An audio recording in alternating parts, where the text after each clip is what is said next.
My guest today is Sanford Rubenstein, a prominent New York City attorney who's very well known for making money settlements for people who've been victimized in the city and in the state of New York and elsewhere.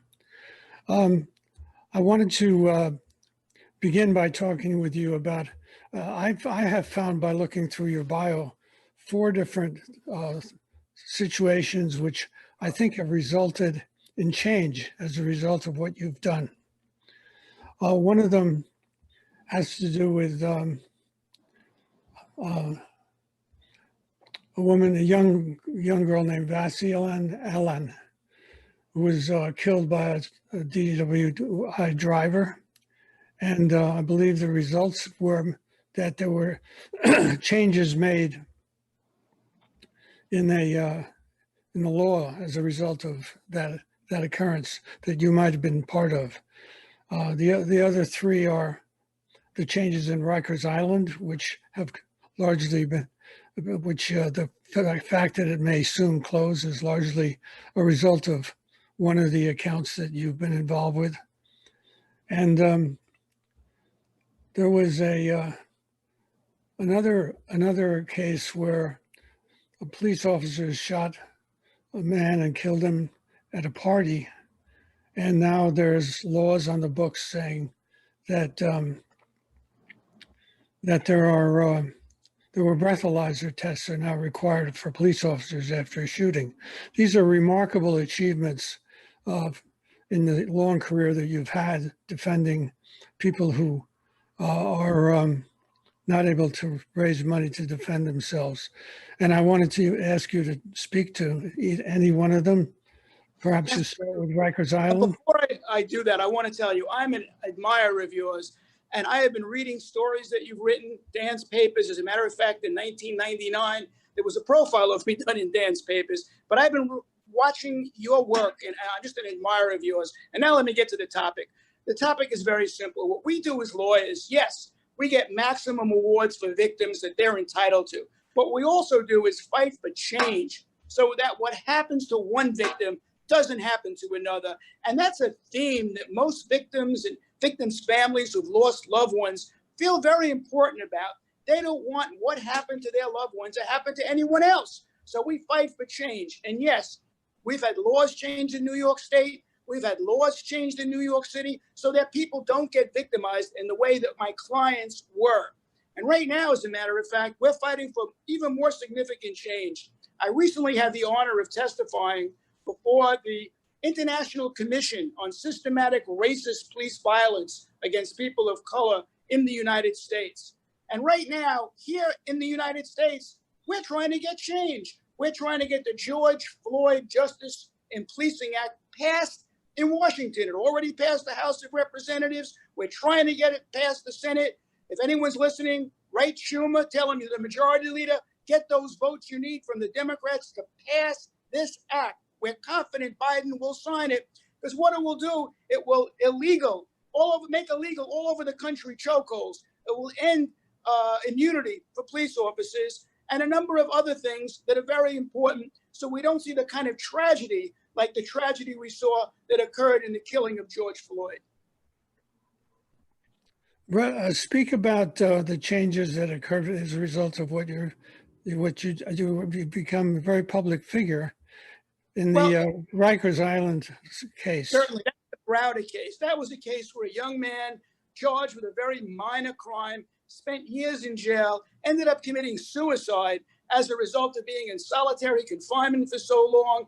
And it demonstrated the effect of ruining a young man's life to the extent that he committed suicide as a result of the policies and practice that occurred at Rikers Island. I visited Rikers Island on a number of times. This facility needs to be closed. It demonstrates what's wrong in our penal system. And certainly, we can humanely deal with those who have to be incarcerated, but we don't need to incarcerate people for minor incidents, in this case, for years. So we're looking forward to the closing of Rikers. The politicians have committed to it. Let's see if it really happens. I understand also you were involved with closing the Vieques Island base in Puerto Rico, which Well, I visited. I visited that during the time. I visited that when it was a Navy base. that's correct. I represented Reverend Al Sharpton at the time, and he had been arrested for trespass at Vieques as a manner in which he was shining a light on what was going on there. What was happening there was the Navy was using Vieques Island, an island north of Puerto Rico, part of Puerto Rico, as a bombing base to teach pilots how to bomb. The result was young children were getting cancer. It was a terrible situation. And for many years, there was an attempt by activists to close Rikers, to close to stop the bombing in Vieques. Well, after Reverend Al Sharpton shone a light on what was happening, he got 90 days in jail, spent it in the federal facility, most of it in Brooklyn. There was change, and ultimately the commitment was made by the government, and we were there for the celebration of the closing of the base in Vieques, and that was a very important step to demonstrate that shining a light on wrongdoing really can get change. Did you also spend time in jail as a result of Vieques? Lawyers generally don't go to jail, and I recently participated in a demonstration in which a number of people went to jail, but I rather represent people in court than be in jail. I can be more effective. But there may be a cause that I believe it might be necessary for me to go to jail, and I'm ready, willing, and able to do that, but I haven't yet. How did you decide when you were in college that you wanted to be a lawyer and take up this kind of law practice? Well, it was very interesting. I grew up initially until age 14 in the Ravenswood housing projects in Long Island City, Queens. And when my parents decided that they wanted to move out of the projects, get a better life, they bought a small house in Rockland County, little 5-room house with a carport. And the lawyer who represented me, my family rather, was a lawyer named Arnold Becker. And I was so impressed with the way my father and mother respected this man, listened to his advice, that it opened me up to the idea of becoming a lawyer. And I ended up going to law school at night at Brooklyn Law School and was a school teacher in Harlem during the day. I call that my Board of Education scholarship to law school. And you've been practicing for all these years. How did you come about coming out to the Hamptons? What got that involved? How did you get into that? I had decided that I wanted to have a place that I could retreat to, so to speak. And there were a number of places that I was looking at. One was the Hamptons, one was Fire Island, one was upstate, way upstate New York in the Catskills. And I decided that the Hamptons were so beautiful.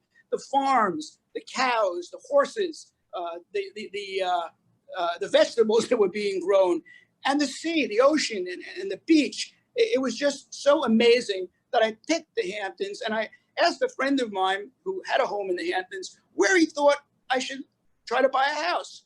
He said between Watermill and Bridgehampton, south of the highway. So I was fortunate enough at that time to buy a modern style house south of the highway. We call it Bridgehampton, but the mailing address is Watermill.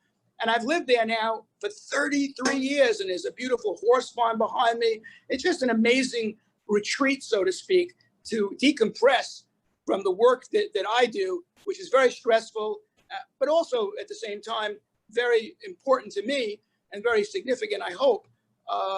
So yeah, and I love it out there. One of the things I also love are the farms, whether it's Babinski's or Fairview Farms. I love going, talking to the farmers, buying the fresh produce and enjoying the life of the Hamptons. And many say that it's changed a lot over the last 30 years. I don't think so. Yes, there may be more homes, but the truth of the matter is, one of the things our city fathers did, which was very smart, was creating reserves. So you have the farmland preserved, you have the horse farms preserved. So it isn't just a bunch of cookie cutter houses or today mansions all over the place. You have the reserves for agriculture. You have the horse farms. It's amazing. I go and I say hello to the cows. Hope your listeners don't think I'm crazy, but I actually say hello to the cows because I love seeing cows and Fairview Farms has chickens out there, cows. It's amazing. So I love the Hamptons, and I had my grandsons out there recently, all three of them, three boys, and they started to love the Hamptons the way I do. But what do you foresee in the future? Are you working on currently? Well, right now, one of the things that I'm working on, and this is very important in New York City, is to make sure whoever's elected mayor doesn't re-engage in the stop and frisk policies that criminalize so many young Black and brown men for no reason. Young man not doing anything wrong, he gets stopped, no reason, thrown against the wall, frisked. Whether you call it stop and frisk, stop and question, it's unconstitutional. A federal court judge declared it unconstitutional. And I consider myself not just a civil rights lawyer or an accident lawyer, whatever you want to call me, but also an activist. I believe in being active. So I'm organizing, along with a lot of on the ground civil rights organizations and ministers and activists, a march on Thursday to say to all these mayoral candidates, and it isn't a march against any one candidate, but to say to them, do not enact stop and frisk again. It's wrong. Do you see any other way to reduce crime? How would you do it? Well, I'm not a criminologist, but I would say this. We need more effective work in the mental health area. I've represented 4 families who had mentally ill loved ones killed by the police in New York City. Instead of police responding when a family calls 911 and tells the 911 operator, my mentally ill son he didn't take his medicine and he's acting out. Instead of sending police, they should send mental health workers, because you need to deal with these situations. And I think that's a serious problem in this city. Unfortunately, the project that existed with this mayor who's here now to try to deal with mental health problems has not been successful. I think that's one way. Another way to deal with it is getting to the youth, all sorts of programs for the youth. And we have to get the guns off the streets. That's really important. We don't get the guns off the streets by stopping and frisking innocent young men. We get the guns off the streets by stopping the pipeline from wherever they're coming from. And the federal government has to get more involved in that. I've read parts of your book, and I think that it's well named, The Outrageous Rubenstein. Well, thank you. But I think the second part of the title, how a media-savvy trial lawyer fights for justice and change, is more important than the first part, The Outrageous Rubenstein. And hopefully people who read it can understand that we fight for change, we fight for justice, and that, as I said earlier, is to prevent these tragedies from occurring to innocent victims. Well, thank you for coming on my podcast and talking to me about all this. I really appreciate it. It's been my pleasure, and I look forward to meeting you in person in the near future, because, as I said, I'm a fan of yours. Thank you. So, thank you very much. Bye-bye. Bye.